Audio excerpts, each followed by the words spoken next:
জীবন চক্রবর্তীর জীবনটা দেখেছি আমরা। কাশীধাম থেকে গেছেন, শিবজি মহারাজ আদেশ করেছেন মেয়ে বিবাহের অর্থের জন্য।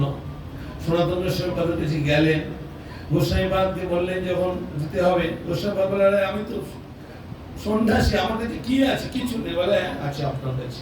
শিবজি মহারাজ তো মিথ্যা কথা বলবে না, বলো তাহলে কাজ করো। ওই কোথায় ছিল? পরশমণিটা ছিল ডাস্টবিনে, মানে জঞ্জালের মতো।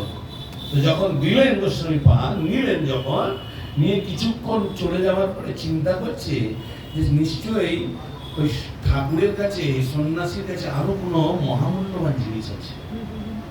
হ্যাঁ, ফিরে আসলেন, এসে বললেন আপনার কাছে যেটা আরো মহামূল্যবান জিনিস আছে সেটা আমাকে দিন।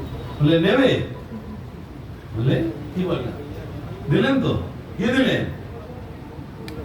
এইটাই ব্যাপার। দেখুন, সাধু সঙ্গ আমরা করবো, আমাদের কি হবে? আমাদের বিষয়ের প্রতি যে আসক্তি, এটা আস্তে আস্তে কাটবে।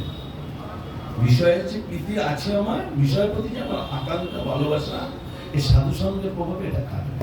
এটাই হচ্ছে, এই যে আমরা গিয়ে বলি সাধুদের কাছে মহারাজ আমাদের কৃপা করুন, গুরুদেবকে বলি গুরুদেব কি বলি, কৃপা মানে দেখা আসক্তি থেকে কাটাবে।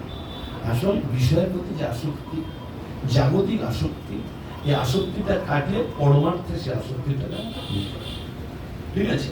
দেখুন, যে যজ্ঞ করছে ব্রাহ্মণরা, যারা বেদাধ্যয়ন করেছে, বেদজ্ঞ ব্রাহ্মণ, অঙ্গিরাজ গোত্রীয় ব্রাহ্মণ,